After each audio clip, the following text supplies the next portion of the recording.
जय श्री कृष्णा। आइए सुनते हैं कार्तिक मास में सुनी जाने वाली लप्सी और तपसी की कहानी। एक लप्सी था, एक तपसी था।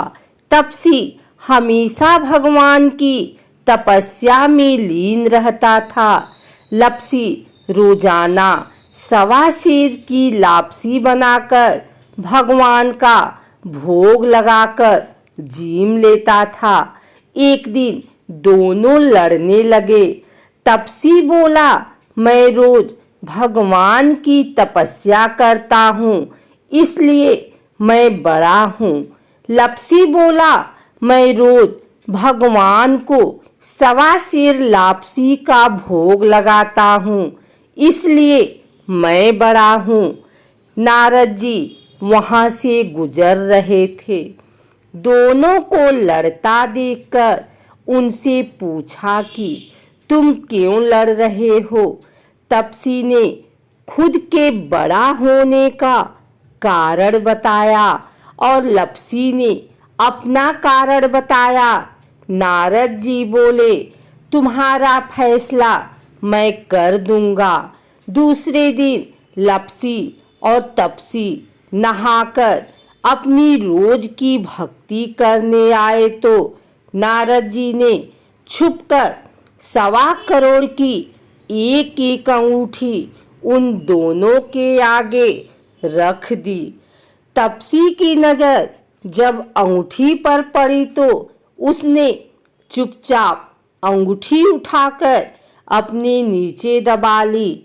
लप्सी की नजर अंगूठी पर पड़ी, लेकिन उसने ध्यान नहीं दिया।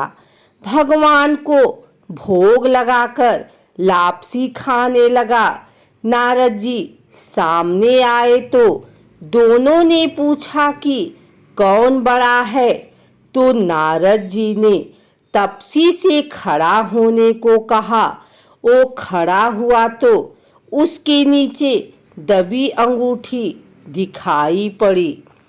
नारद जी ने तपसी से कहा, तपस्या करने के बाद भी तुम्हारी चोरी करने की आदत नहीं गई, इसलिए लप्सी बड़ा है और तुम्हें तुम्हारी तपस्या का कोई फल भी नहीं मिलेगा।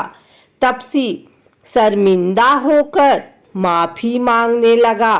उसने नारद जी से पूछा, मुझे मेरी तपस्या का फल कैसे मिलेगा।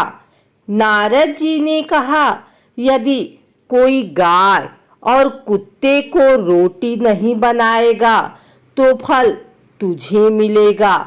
यदि कोई ब्राह्मण को भोजन करवाकर दक्षिणा नहीं देगा तो फल तुझे मिलेगा। यदि कोई साड़ी के साथ ब्लाउज नहीं देगा तो फल तुझे मिलेगा। यदि कोई दिए से दिया जलाएगा तो फल तुझे मिलेगा। यदि कोई सारी कहानी सुने लेकिन तुम्हारी कहानी नहीं सुने तो फल तुझे मिलेगा। उसी दिन से हर व्रत कथा कहानी के साथ लप्सी तपसी की कहानी भी सुनी और कही जाती है।